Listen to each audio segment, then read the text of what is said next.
Olá, seja bem-vinda ao terceiro Congresso Internacional de Tecnologia na Educação. Sou Silvia Cristina Beoso Junqueira de Andrade, coordeno o curso de nutrição e, em nome do Unisalesiano, agradeço sua participação neste evento tão relevante na atualidade. O terceiro Congresso Internacional de Tecnologia na Educação propõe reflexões necessárias e fundamentais para uma educação verdadeiramente empoderadora e para quem pretende estar sempre em constante evolução. A palavra é sua, a satisfação é nossa. Olá, eu sou Ana Paula Calejon, sou nutricionista há 18 anos, atuo como nutricionista clínica e há 11 anos eu trabalho com doentes renais em uma clínica de hemodiálise. É um prazer poder participar do terceiro Congresso Internacional de Tecnologia na Educação. Eu vou conversar com vocês hoje a respeito de nutrição em hemodiálise. Primeiro, vamos compreender quais são as funções dos rins. Os rins, eles são órgãos vitais para o nosso corpo e eles vão ter uma função importante de filtrar o nosso sangue, né? Também tem função de regular os líquidos do nosso corpo, metabolização de vitamina D, regulação do balanço ácido básico, formação de sangue e de ossos, regulação da pressão arterial, vai eliminar as toxinas do nosso sangue, vai controlar os níveis de sódio, fósforo, potássio, ureia. Então, sim, são órgãos muito importantes para o nosso corpo. E o que é a doença renal? A insuficiência renal crônica, ela é caracterizada pela perda da função renal. É uma perda progressiva e irreversível. E como ela é tratada? Uma vez classificada a doença renal, que é a parte mais difícil, pois a insuficiência renal, nós costumamos dizer que ela é uma doença silenciosa. Então, ela não mostra sintomas, né, no começo. E fica mais difícil o diagnóstico. Através de exames de sangue e de urina, especialmente a creatinina, é um ótimo marcador de função renal, então a gente consegue diagnosticar esse problema.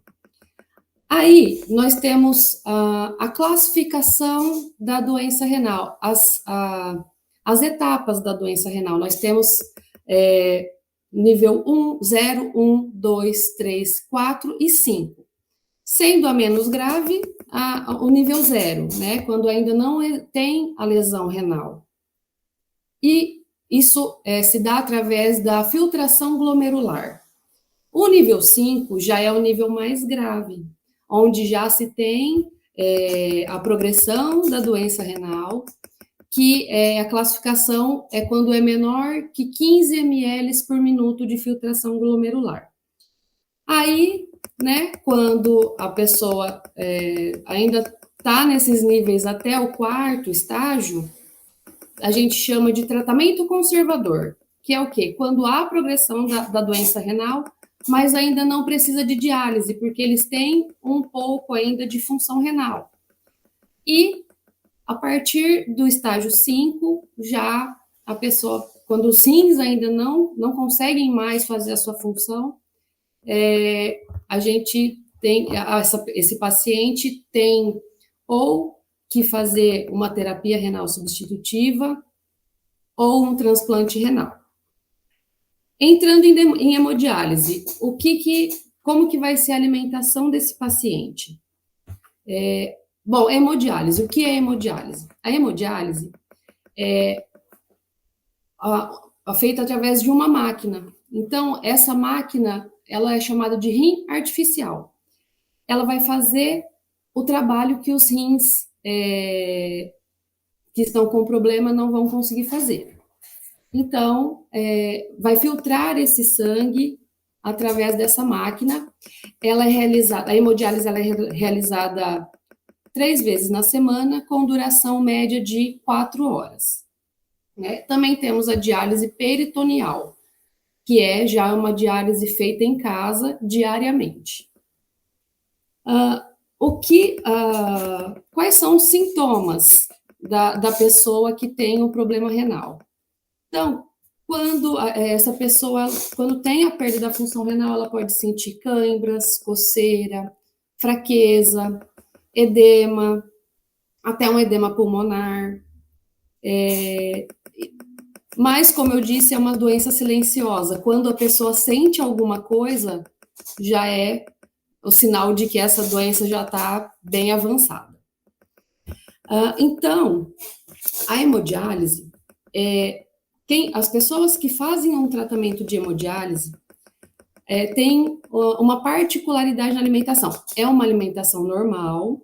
Eu, como nutricionista, o meu trabalho é garantir que esse paciente tenha uma boa nutrição, o aporte calórico de carboidratos, de proteínas, de gorduras adequado. Porém, como ele não tem essa função renal 100%, alguns nutrientes podem ficar altos no sangue, causando alguns problemas. Então, a gente toma muito cuidado com alguns nutrientes principais. Primeiro, potássio, fósforo, sódio e os líquidos. Os líquidos, a pessoa que faz a hemodiálise não pode tomar líquido em excesso, porque uma das funções dos rins é de regular, da regulação dos líquidos corporais. Então, nós temos uma continha que vai ser de ajuda a esse paciente conseguir controlar o tanto de líquido que ele toma. A continha esse paciente pode tomar, entre uma sessão de diálise e outra, o volume que ele tem de diurese, né? Então, quanto ele urina em 24 horas, mais 500 ml. Por quê? Quando há a ingestão excessiva de líquidos, né? Esse paciente pode ter alguns sintomas, né? Que seria falta de ar, inchaço, alterações de pressão arterial e até mais gravemente um edema pulmonar. Então, eu como nutricionista devo orientá-los, né, a respeito desse risco. Então, tem pacientes que urinam, que têm uma diurese residual, e tem pacientes que não têm nenhuma diurese, eles são anúricos. Então, de acordo com essa informação que eles têm, nós vamos arrumar a quantidade de líquido que eles vão tomar. Lembrando que líquido não é só água, são todos os líquidos. Então, é água, é café, é leite, é suco, é o líquido que temos na sopa, uma fruta, por exemplo, a melancia, que tem mais líquidos, gelatina, sorvete, gelo que derretem e vira líquido. Então, esse é o meu trabalho de auxiliar o paciente a entender esse risco e esse controle. Quando nós moramos em um lugar bem quente, né, então tem o problema do calor. Então, o que a gente orienta o paciente quando é um lugar muito quente, se ele sente muito calor? Então, nós temos estratégias específicas para auxiliar esse paciente. Então, o que ele é orientado? A chupar um gelo, a pingar limão na água, a tomar os líquidos numa temperatura mais confortável para ele, um pouco mais gelado, chupar uma bala, uma bala de hortelã, caso esse paciente não seja diabético, para dar uma aliviada, mascar um chiclete. Então, nós temos essas estratégias para tentar auxiliar no controle do ganho corporal, do ganho de líquidos entre sessão, que é chamado de ganho interdialítico. Mesmo porque, se ele não controla, existe um risco cardiovascular maior para esse paciente. Outro nutriente que é muito importante e que eu tenho que orientar o paciente é o fósforo. Só que tem a alimentação do paciente renal em hemodiálise é uma alimentação que vai ser normal. Só tem uma coisa que é proibido. Do resto, a gente só orienta a idosa, mas a única proibição que eles têm, que é um alimento que eles não podem comer de jeito algum, é a carambola. A carambola, ela tem uma neurotoxina, que é chamado de caramboxina, que não vai ser filtrada pelos rins que estão com problema. E pode causar desde um solucinho até o coma ou a morte. Então, é muito perigoso. Então, a única coisa que a gente orienta que eles são proibidos de consumir é a carambola. Quanto ao fósforo, o fósforo, ele, junto com o cálcio, vai fazer a saúde de ossos e dentes. E o fósforo, ele está presente em todas as carnes, né? Nas carnes em geral, nos leites e derivados e nos feijões, né? Feijão de qualquer tipo, ervilha, lentilha, soja, grão de bico, tremoço. Só que esses alimentos são importantes para o paciente renal, porque ele precisa das vitaminas, dos minerais, das proteínas, e na realidade eles até precisam de um aporte maior de proteína do que uma pessoa que não realiza tratamento dialítico. Então, o que a gente faz? Quando esse fósforo está elevado, ele pode causar uma coceira. Então, a gente já consegue analisar que esse fósforo pode estar elevado se esse paciente sente uma coceira, um prurido, né? E a longo prazo, o que pode acontecer? Se esse paciente não cuida desse fósforo, realmente não tem um cuidado alimentar, não usa o quelante de fósforo, que eu já vou explicar o que é isso, ele pode ter um problema cardiovascular, que é endurecimento de tecidos moles, que é o quê? As artérias, coração, pulmão. Então, todo mês nós temos os exames, nós coletamos os exames dos pacientes, e através desses exames que nós vamos ver o que precisa ser ajustado na alimentação desse paciente. Então, a alimentação ela é extremamente importante para pacientes que fazem esses tratamentos de terapia renal substitutiva. O que nós fazemos então? O fósforo desse paciente está elevado. A gente vai evitar alguns alimentos que contêm muito fósforo, que são eles, castanhas em geral. Então, castanha do Pará, castanha de caju, nozes, amêndoas, alimentos feitos com esses produtos como paçoquinha, pé de moleque, né? Então tem que ser evitados. Os chocolates, de forma geral, eles contêm muito fósforo, né? Então, chocolate, bebida de chocolate, chocolate em pó, um bolo de chocolate, eles têm que evitar.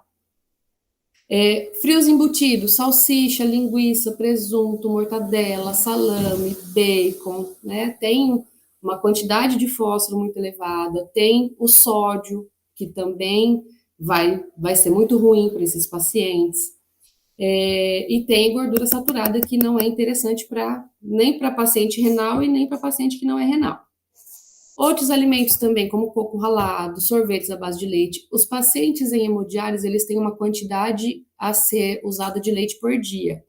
Então, nós orientamos que eles consumam 200 ml de leite por dia. Por quê? Se exagerar na quantidade de leite, também vai aumentar esse fósforo e também tem a restrição de líquidos, né? Peixes, eles podem comer o peixe, mas atum, sardinha, eles vão ter mais fósforo. Então, a gente orienta que não seja consumido com muita frequência. Então, 1, 2 vezes na semana, tá? Miúdos, vísceras, bucho, coração, moela, tem que ser evitados também, porque contém muito fósforo.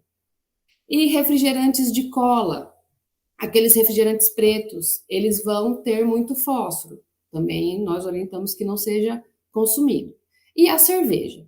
Bom, tendo esses alimentos, nós temos uma lista de substituição daquilo que eles podem comer mais tranquilamente. Então, eles podem comer de tudo, mas o exame está alterado, nós temos essa lista de alimentos que eles têm que evitar. caso esse fósforo esteja alto. Então, nós temos o ajuste alimentar e também temos os quelantes de fósforo, que são medicamentos que são usados para baixar esses níveis de fósforo no sangue. Os mais utilizados são o carbonato de cálcio, o cloridrato de sevelamer e o acetato de cálcio. Como eles vão funcionar? Esse medicamento ele tem que ser tomado junto com a refeição, né, as refeições principais e que contêm o fósforo, e ele vai grudar nesse fósforo e eliminar esse fósforo nas fezes. Então, para controle desse fósforo, é alimentação ajustada e usar os quelantes de fósforo corretamente. Outro nutriente que a gente toma bastante cuidado é o potássio. O potássio, ele vai fazer funcionamento dos músculos, principalmente do coração. Então, quando o paciente não segue as orientações, tem um consumo muito exagerado deste nutriente, ele pode ter um evento cardiovascular, desde uma arritmia cardíaca ou até um infarto. Então, é muito perigoso. Então, a gente orienta que também não seja consumido todo dia aqueles alimentos que contêm muito potássio. Então, eu tenho uma lista que eu passo para esses pacientes do que evitar e do que preferir. Então, onde está o potássio? O potássio ele está em praticamente todos os alimentos, mas principalmente nas frutas, nas verduras e nos feijões.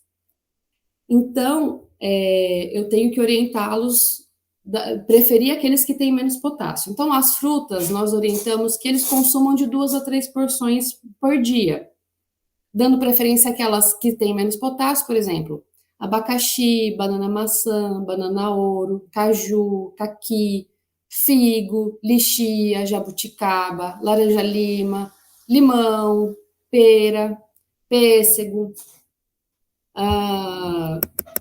jabuticaba.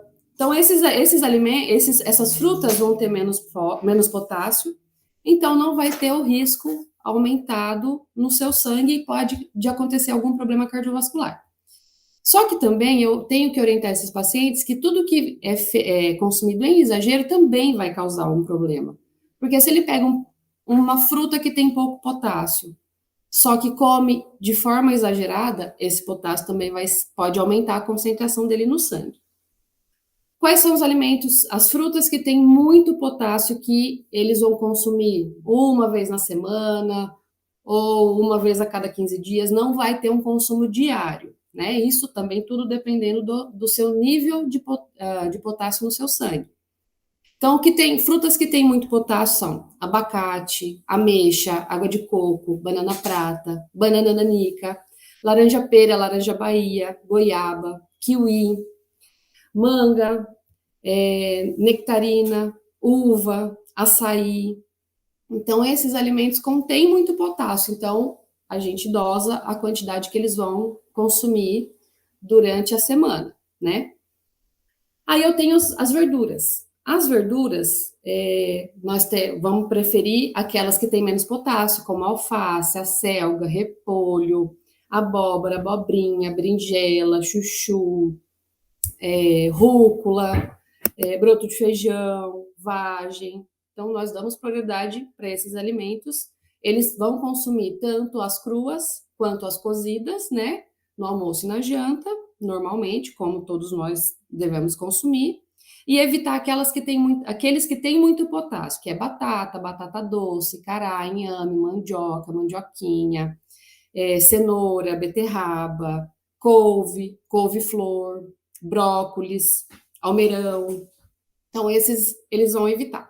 Mas também tem um jeito muito fácil de tirar um pouco desse potássio dos alimentos, que é o cozimento e deixar de molho, porque o potássio ele é perdido na água. Então, se nós fizermos uma boa cocção desse alimento, ele consegue perder até 60% desse potássio. Como que eu oriento? Então, por exemplo, feijão, deixar de molho, se puder, de um dia para o outro, trocar essa água 3 vezes, só que a quantidade de feijão que esse paciente vai comer é bem menor do que normalmente a gente costuma ingerir, que é uma colher de sopa no almoço, uma na janta. Porque o feijão tem fósforo e tem potássio, então precisamos controlar essa ingestão. E quando é a verdura ou legumes, nós deixamos ele de molho, e aí, na hora de cozinhar, a gente cozinha com bastante água, porque aí vai perder esse potássio, boa parte dele, joga essa água fora, porque o potássio vai tá presente nessa água, e aí a pessoa vai comer normalmente. E a crua, ela come crua, e a cozida, a gente faz esse cozimento para ter ajudar essa perda do potássio e não ficar alto no sangue. O sódio. O sódio, ele é o sal, né, que nós vamos temperar a comida, e a quantidade de sódio que os pacientes em hemodiálise são orientados a usar são 2 gramas de sal ao dia. Só que a gente precisa prestar atenção que o sódio não está só no sal, ele está nos alimentos industrializados, né, nos enlatados, nos frios e nos embutidos, né, evitar, então, já entrando no que a gente tem que evitar, essa pessoa que tem esse problema renal tem que evitar comer alimentos muito salgados,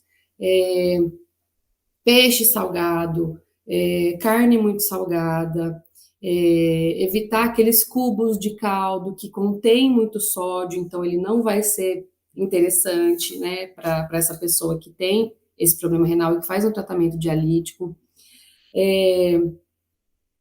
O sal light, então tem esse sal light que ele também não é interessante porque ele tem uma redução de sódio, mas tem um aumento de potássio, então para paciente dialítico isso não é interessante.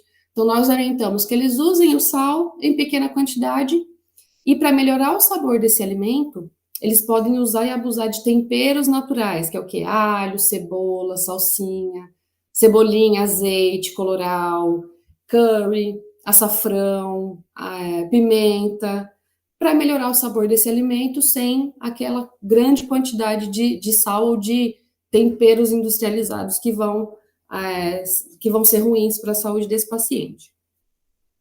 Então, basicamente, são essas as restrições que esse paciente em tratamento dialítico vai ter.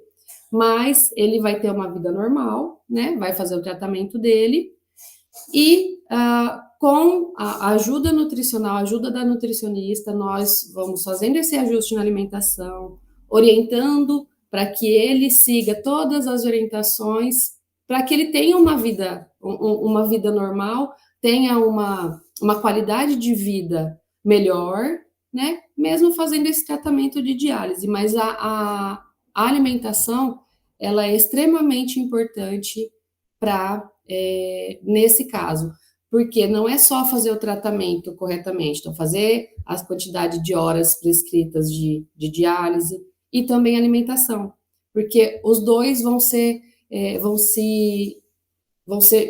unir para essa qualidade de vida ser boa desse paciente.